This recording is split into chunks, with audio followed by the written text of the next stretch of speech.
അപ്പോൾ അതിനായിട്ട് ഞാൻ ക്ലീനായ ഒരു മിക്സിയുടെ ജാർ എടുത്ത് വെച്ചിട്ടുണ്ട്. ഇതിലേക്ക് ഞാൻ അരക്കപ്പ് പഞ്ചസാരയാണ് ചേർത്ത് കൊടുക്കുന്നത്. അത് നന്നായിട്ടൊന്ന് പൊടിച്ചെടുക്കുക. നന്നായിട്ട് ഞാനൊന്ന് പൊടിച്ചെടുത്തിട്ടുണ്ട്. പഞ്ചസാരയുടെ തരിയൊന്നും പാടില്ല കേട്ടോ, നന്നായിട്ട് പൊടിച്ചെടുക്കുക. പിന്നെ ഇതിലേക്ക് 2 കോഴിമുട്ട ചേർത്ത് കൊടുക്കുക. റൂം ടെമ്പറേച്ചറിലുള്ള 2 കോഴിമുട്ട. ഇപ്പോൾ ഒരു മുട്ട പൊട്ടിച്ചപ്പോൾ ഒന്ന് കലങ്ങിപ്പോയതാണ് കേട്ടോ. അത് നമ്മൾ മിക്സിയിൽ അടിച്ചെടുക്കുന്നതല്ലേ, കുഴപ്പമില്ല. പിന്നെ ഇതിലേക്ക് ഒരു 1/2 ടീസ്പൂൺ വാനില എസൻസ് കൂടെ ചേർത്ത് കൊടുക്കുക. അത് നിർബന്ധമില്ല, കയ്യിലുണ്ടെങ്കിൽ മാത്രം ചേർത്ത് കൊടുത്താൽ മതി, ഇല്ലെങ്കിൽ അത് അവോയ്ഡ് ചെയ്യാം. നമ്മൾ ബൂസ്റ്റിൻ്റെ പൗഡർ ചേർത്തിട്ടാണ് ഈ കേക്ക് ഉണ്ടാക്കുന്നത്. അപ്പോൾ പിന്നെ ബൂസ്റ്റിൻ്റെ ആ ടേസ്റ്റ് തന്നെയാണ് നമുക്കിതിൽ മുന്നിട്ട് നിൽക്കേണ്ടത്. ഉണ്ടെങ്കിൽ ചേർത്ത് കൊടുക്കുക, ഇല്ലെങ്കിൽ വാനില എസൻസ് അവോയ്ഡ് ചെയ്യാം. പിന്നെ ഇതിലേക്ക് ഞാൻ 1/4 കപ്പ് സൺഫ്ലവർ ഓയിലാണ് ചേർത്ത് കൊടുത്തിട്ടുള്ളത്. പിന്നെ ഇതിലേക്ക് 1/4 കപ്പ് പാല്, സാധാരണ റൂം ടെമ്പറേച്ചറിലുള്ള പാല്, തിളപ്പിച്ചതോ തിളപ്പിക്കാത്തതോ ആയ പാല് നമുക്ക് ചേർത്ത് കൊടുക്കാം. പിന്നെ അവസാനമായിട്ട് ഇതിലേക്ക് ചേർത്ത് കൊടുക്കുന്നത് നമ്മൾ ബൂസ്റ്റ് കേക്കല്ലേ ഉണ്ടാക്കുന്നത്. അപ്പോൾ ഞാൻ ഇതിലേക്ക് പിന്നെ 5 രൂപയുടെ 2 പാക്കറ്റാണ് ചേർത്ത് കൊടുക്കുന്നത്. അപ്പോൾ നല്ലൊരു ഫ്ലേവർ ഉണ്ടാകും, നല്ലൊരു ടേസ്റ്റും ആയിരിക്കും. ഇതിനു മുമ്പ് നമ്മളൊരു കോഫി കേക്ക് ഉണ്ടാക്കിയിട്ടുണ്ട്, 5 രൂപയുടെ കോഫി പൗഡർ ചേർത്തിട്ടുള്ള ഒരു കേക്ക്. അതും നല്ല ടേസ്റ്റ് ചെയ്യുന്നു. കാണാത്തവരുണ്ടെങ്കിൽ ഒന്ന് കണ്ടു നോക്കിക്കോളൂ കേട്ടോ. പിന്നെ അതുകൂടെ ചേർത്തിട്ട് നന്നായിട്ടൊന്ന് അടിച്ചെടുക്കാം. അപ്പോൾ അതാ ഞാൻ നന്നായിട്ട് അടിച്ചെടുത്തിട്ടുണ്ട്. അതൊരു ഭാഗത്തേക്ക് മാറ്റി വെക്കാം. ഇനി നമ്മുടെ ഡ്രൈ ഇൻഗ്രീഡിയൻസ് ഒക്കെ ഒന്ന് അരിച്ചെടുക്കണം. അതിനായിട്ട് ഞാൻ 250 ml കപ്പിൽ 1 കപ്പ് മൈദയാണ് എടുത്തിട്ടുള്ളത്. അപ്പോൾ 200 കപ്പില്ലെങ്കിൽ ഇതിന് പകരം ഒരു ഗ്ലാസ് ഉപയോഗിക്കാം. അപ്പോൾ ആ ഗ്ലാസ് തന്നെ നമ്മൾ ബാക്കി എല്ലാ കാര്യങ്ങളും മെഷർ ചെയ്ത് എടുത്താൽ മതി. പിന്നെ ഒരു 2 നുള്ള്, അതായത് 2 പിഞ്ച് ബേക്കിംഗ് സോഡ ചേർത്ത് കൊടുക്കാം, അത് സോഡാപ്പൊടി. പിന്നെ നമ്മളിതിലേക്ക് ബേക്കിംഗ് പൗഡറാണ് ചേർത്ത് കൊടുക്കുന്നത്. 1 ടീസ്പൂൺ ബേക്കിംഗ് പൗഡർ ചേർത്ത് കൊടുക്കുക. അതുകൂടെ ചേർത്തിട്ട് പിന്നെ 1 നുള്ളു ഉപ്പ് കൂടെ ചേർത്ത് കൊടുക്കണം കേട്ടോ. അത് ഇതിൽ കട്ടായി പോയതാണ്. 1 നുള്ളു ഉപ്പ് കൂടെ മസ്റ്റായിട്ട് ചേർത്ത് കൊടുക്കുക. അപ്പോൾ നമ്മുടെ ടേസ്റ്റ് ബാലൻസിന് നല്ല ടേസ്റ്റും കിട്ടും. ഉപ്പ് ചേർക്കണം, ഉപ്പ് ചേർക്കാതിരുന്നാൽ രസം ഉണ്ടാവില്ല. അപ്പോൾ ഉപ്പ് കൂടെ ചേർത്തിട്ട് നന്നായിട്ടൊന്ന് മിക്സ് ചെയ്തെടുക്കുക. അപ്പോൾ ഞാനിങ്ങനെ ഒരു വട്ടം അരിച്ചതിന് ശേഷം ഒന്ന് ഫോർക്ക് കൊണ്ട് മിക്സ് ചെയ്തെടുക്കുകയാണ്.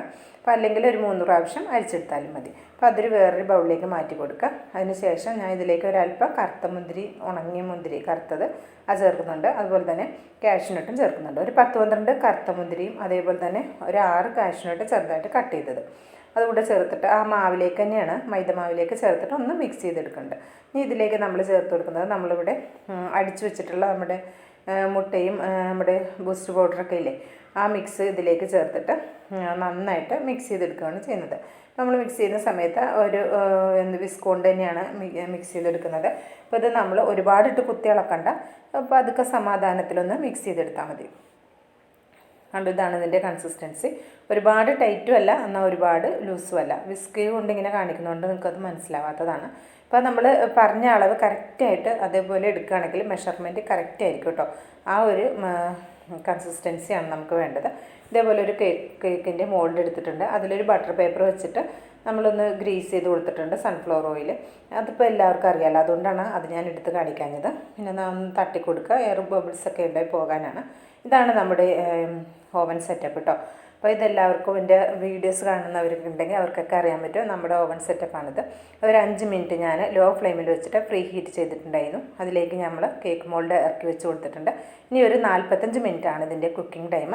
ഒരു 40 മിനിറ്റ് ആകുമ്പോൾ നോക്കിക്കൊള്ളു, ആയിട്ടുണ്ടെങ്കിൽ അപ്പം തന്നെ എടുക്കാം, അല്ലെങ്കിൽ ഒരു 45 മിനിറ്റ് വെയിറ്റ് ചെയ്യുക. അപ്പോൾ ഇതിൻ്റെ നല്ലൊരു മണം വരുന്ന ഒരു ഇതുണ്ട്. കേക്കിൻ്റെ പെട്ടെന്ന് ആയെന്ന് അറിയണതെങ്കിൽ അത്യാവശ്യം നല്ല മണം വരും. അപ്പോൾ നമുക്ക് കേക്ക് ആയി എന്ന് നമുക്ക് മനസ്സിലാക്കാൻ പറ്റും. അതും അപ്പോൾ ഇടയ്ക്കിടയ്ക്ക് തുറന്ന് നോക്കണ്ട കേട്ടോ. തുറന്ന് നോക്കുന്നത് നമ്മുടെ കേക്കിന് അത്ര നല്ലതാവില്ല.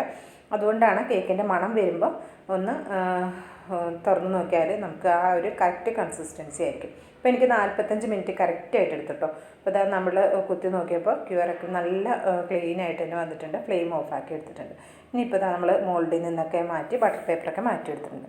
ഇനി നമുക്കിതൊന്ന് കട്ട് ചെയ്ത് നോക്കാം. നല്ല സോഫ്റ്റുമാണ്, അതേപോലെ തന്നെ കഴിക്കാൻ നല്ല ടേസ്റ്റുമാണ്. കണ്ടോ, നല്ല സോഫ്റ്റാണ്. അപ്പോൾ ഇനി ഇത് ഒന്ന് കട്ട് ചെയ്തെടുക്കാം. ചെറിയ ക്യൂബായിട്ട് നമുക്കിതൊന്ന് കട്ട് ചെയ്തെടുക്കാം. അപ്പോൾ നമുക്ക് ഏത് ഷേപ്പിൽ വേണമെങ്കിലും കട്ട് ചെയ്തെടുക്കാം കേട്ടോ. അപ്പോൾ ഇത് നമുക്ക് ഇങ്ങനെ കട്ട് ചെയ്തെടുത്താൽ ചായക്കൊപ്പമൊക്കെ പെട്ടെന്ന് കഴിക്കാൻ പറ്റും. ഓരോ പീസ് കുട്ടികൾക്കാണെങ്കിലും വേഗം എടുത്ത് കഴിക്കാൻ പറ്റും. അപ്പോൾ നല്ല ടേസ്റ്റിയാണ്. അപ്പോൾ നിങ്ങളിത് ഒരു പ്രാവശ്യമെങ്കിലും ഒന്ന് ഉണ്ടാക്കി നോക്കുന്നുണ്ട് കേട്ടോ. അപ്പോൾ ഉണ്ടാക്കി നോക്കിയിട്ട് അഭിപ്രായം അറിയിക്കാൻ മറക്കരുത്. ലൈക്ക് ചെയ്യാനും ഷെയർ ചെയ്യാനും മറക്കരുത്. സബ്സ്ക്രൈബ് ചെയ്യാനും മറക്കരുത്. അപ്പോൾ അടുത്തൊരു വീഡിയോയിൽ വരുന്നവരെ എല്ലാവർക്കും നന്ദി, നമസ്കാരം.